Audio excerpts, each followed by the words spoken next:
کہتے ہیں آپ بدعقیدہ کیا ہے تو کوئی مسئلہ نہیں ہے یار، مخالف تو مخالف ہے اپنے، بولے ہر جگہ جاؤ اعلیٰ حضرت اعلیٰ حضرت اعلیٰ حضرت۔ میں نے کہا آپ کو کیا تکلیف ہے جناب؟ میں اعلیٰ حضرت کا ذکر کر رہا ہوں جس سے محبت ہوتی ہے، اس کا تذکرہ کیا ہی جاتا ہے۔ پہلا جواب تو یہ۔ دوسرا جواب کیا ہے؟ سن لیں میری بات کو۔ دوسرا جواب یہ ہے کہ بھئیہ جس کی ضرورت ہمیں بار بار پڑے اس کا ذکر بھی بار بار ہوتا ہے۔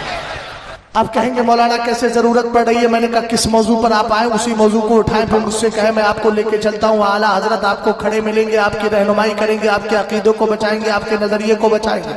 وہ کہیں گے کیسے؟ میں کہوں گا اگر اللہ رب العزت کے جھوٹ بولنے کا قول بدعقیدہ مولوی رشید احمد گنگوہی کرے اور یہ کہے کہ خدا جھوٹ بول سکتا ہے، بولو معاذ اللہ معاذ اللہ۔ اگر اس مسئلے میں لا کر کے منطق کی گتھیوں میں لا کے سلجھائے نہیں الجھا دے، امکان کذب یعنی کہہ دے کہ معاذ اللہ جھوٹ بولنا پوسیبل ہے، استراب لکھ دے اور کہے کہ نہیں جھوٹ بول چکا معاذ اللہ، اب ایسی صورت میں لوگ کس کا چہرہ تکے، کس کے قلم پر بھروسہ کرے، کس کی کتاب کو اٹھائے؟ الحمدللہ رب العالمین، جب اعلیٰ حضرت کے دور میں اس بدعقیدہ کا یہ فتویٰ سامنے آیا تھا تب میرے امام نے قلم اٹھایا تھا، کتاب لکھی تھی سبحان الصبح۔ اعلیٰ حضرت امام اہل سنت کی ضرورت پڑی نا آپ کو؟ ارے اونچا بولیے پڑی کہ نہیں؟ آج بھی یہ فتنہ عام ہے اور یہ پھیل رہا ہے۔ ہم نے کہا جب اللہ کو جھوٹا کہا جائے گا معاذ اللہ، اس وقت اس کی تنزیہ اور پاکی بیان کرنے کے لیے ہمیں ریفرنس چاہیے، ہمیں کتاب چاہیے۔ وہ کتاب تمہارے میرے دادا کی نہیں، امام احمد رضا خان کی ہے،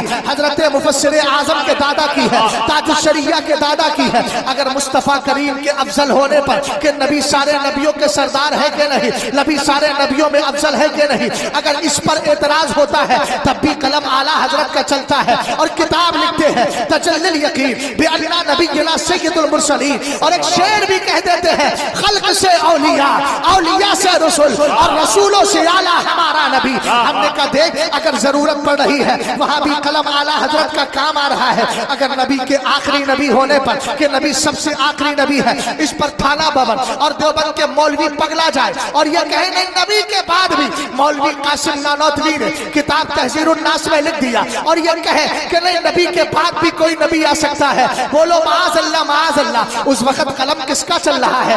ارے ہمارے دردادا لکر دادا کا نہیں، امام احمد رضا خان کا قلم چل رہا ہے۔ کتاب لکھتے ہیں جزا اللہ ادوبہ بے ابائی ختم النبوہ المبین ختم النبیین، اس طرح کئی ساری کتابیں لکھ دیتے ہیں۔ اعلیٰ حضرت امام اہل سنت کے دور میں اگر سرکار کو دافع البلا یعنی مصیبتیں دور کرنے والا کہا جائے تب وہابی کے پیٹ میں تکلیف ہو، یہ کیسے ہو گیا وہ کیسے ہو گیا؟ تب اعلیٰ حضرت کتاب لکھے الامن والعلا لنائت المصطفیٰ بدافع البلا۔ اگر اعلیٰ حضرت رضی اللہ تعالیٰ عنہ کے دور میں سرکار کے اختیار پر، نبی کی پاور پر، نبی کی شکتی پر، نبی کے تصرفات پر اعتراض ہو، کہے کہ نہیں نبی کے پاس تو کوئی اختیار نہیں ہے، تب اعلیٰ حضرت کتاب لکھے منیت اللبیب ان التشریع بید الحبیب۔ اور آگے بڑھیے گا، اب ذرا سائنسی اعتبار سے بات کرو، جب میرے بچے کالج اسکولوں میں جائے، یونیورسٹیز میں جائے، وہاں کے ٹیچروں کے دماغ گھوم رہے ہو اور وہ کہتے ہو زمین گھوم رہی ہے، زمین حرکت میں ہے، زمین ایکشن میں ہے،